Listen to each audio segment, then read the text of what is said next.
Welcome back, everybody. Thank you for watching another video. Today we're going to be checking out the Sig P365 and comparing it to the Taurus G3C. We're going to go with best versus budget. Let's check them out.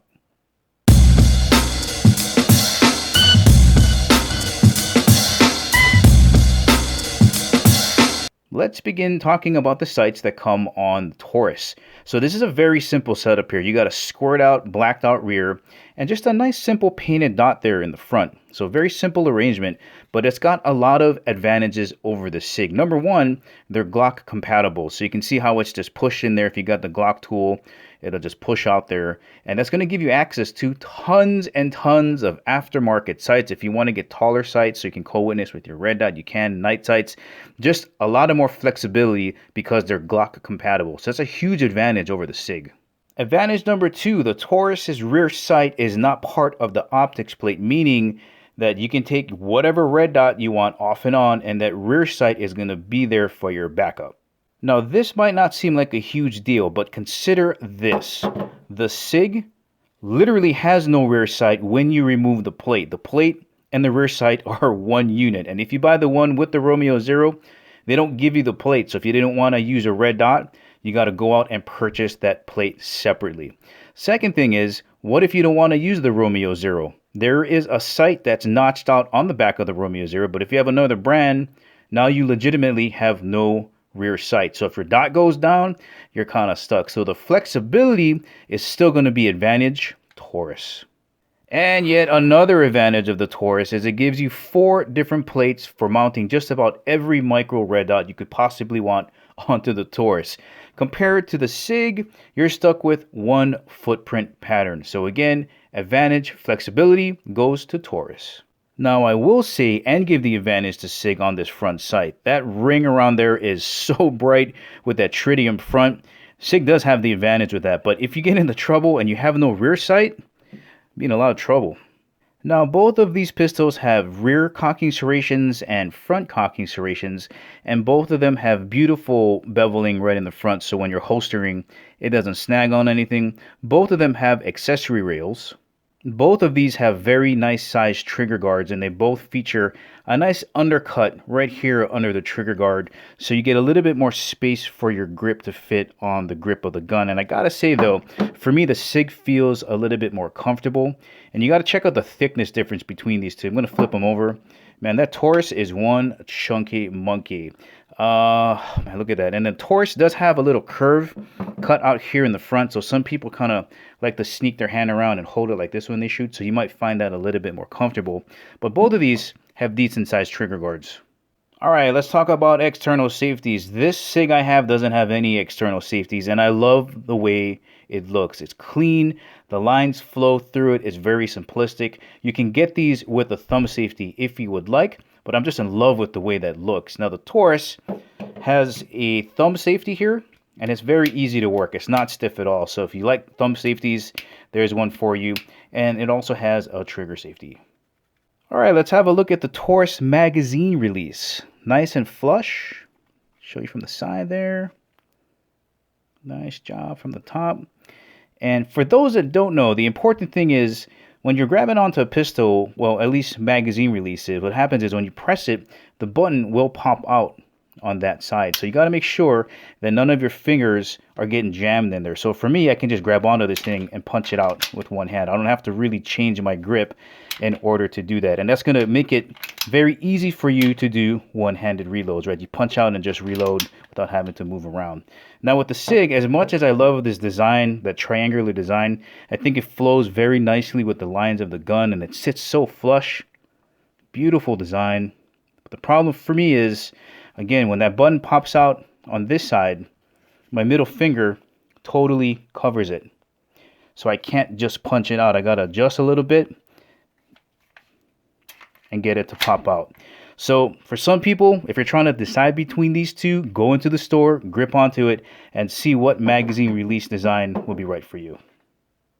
And grip angle wise, they're pretty similar as to the angle that both of them have. Okay, similar grip angles. But I will say, if you just look at the tang area here on the Taurus, it's very shallow compared to that nice, deep angle you get with this extended beaver tail. Like when I get the web of my hand in there, it feels nice and supported, and this beaver tail really gives me support to try to really help control that muzzle flip on a shorter pistol like this. When I grip onto the Taurus, it's so shallow in there, it just feels like my hand wants to dig in there a little bit more. It's not that it's uncomfortable, it just doesn't feel as supportive as the Sig. Alright, let's have a look at the thickness of the grips here, and they're about the same thickness really. There's a massive difference though in how it feels in the hand because of the deeper beaver tail. The Sig is much more comfortable. They have nice palm swells right in that back area, and that really fills up that fatty portion of your hand. But man, does that Sig feel so good. Fits like a glove. As I look at the Taurus. Oh man, I got also too, the texturing on this Taurus is like 1,000,000 times more aggressive than the one that's on the Sig, and I know you guys aren't going to be able to pick it up, or maybe you can, but you can just see. That's just my skin from gripping onto it. Look at the difference in the texture. Also, some people might be turned on by this, but the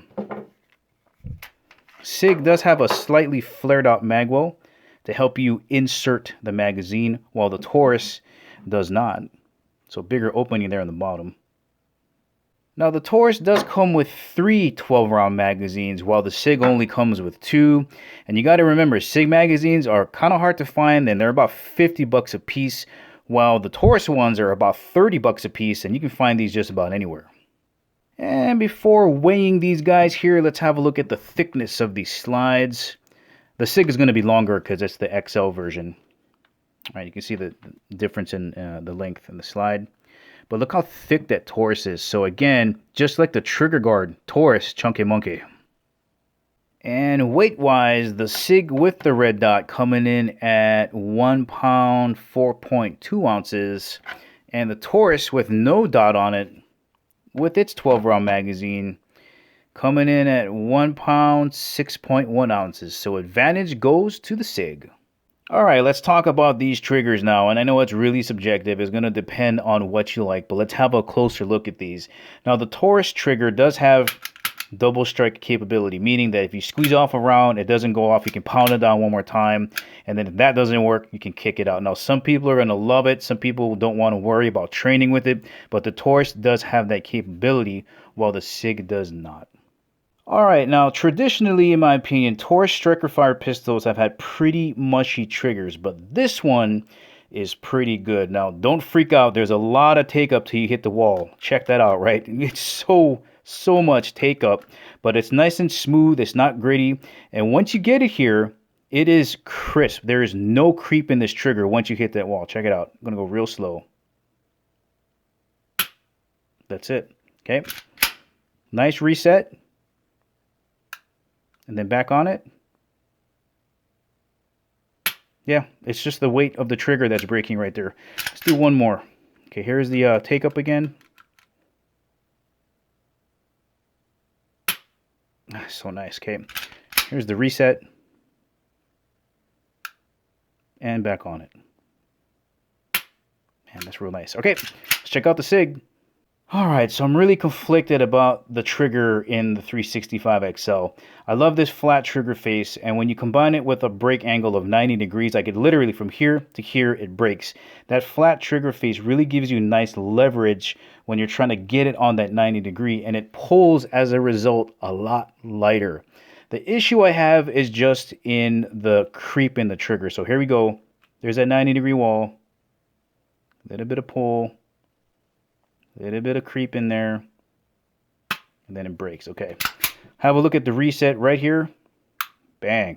Okay, back on it. Back on it. Ooh, that was a lot of creep in that one. And then when it breaks, it's not very clean. It's such a soft, muted feeling trigger. You know, maybe I'm just not used to it. Let's have one more look.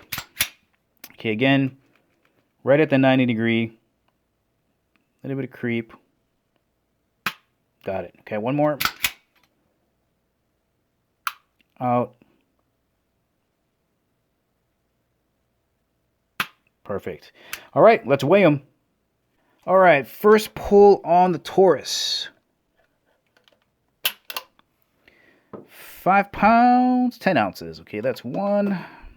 We're going to do 3. So here's the second pull coming up here.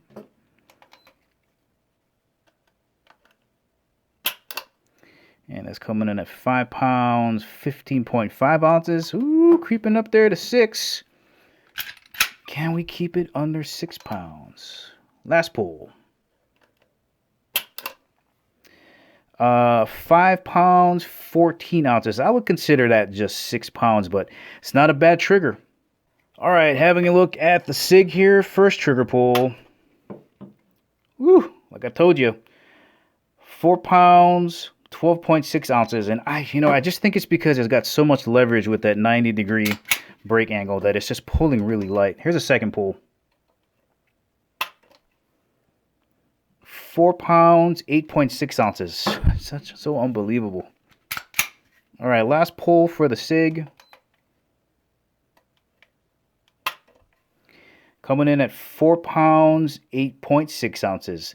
Mushy, but lighter. And the last thing to consider is the price difference between the Taurus and the Sig. So the Taurus, max $400. The Sig without the red dot on there, probably anywhere between $600 and $650. So anywhere between $200 and $250 difference. The question is, does the Taurus provide you with enough value to purchase it over the Sig? Because everybody loves the Sig, but is it worth the price difference? Remember, you got the whole rear sight difference between the two. You get 3 magazines versus 2. What are you going to do? Also consider that if you do have to use this in a self-defense situation, you're going to kiss this goodbye. There goes your Sig. So you might want to think about purchasing the Taurus. But guys, I'll leave that up to you. I hope I gave you enough information to make a better buying decision. Thank you guys for watching. I'll catch you in the next video.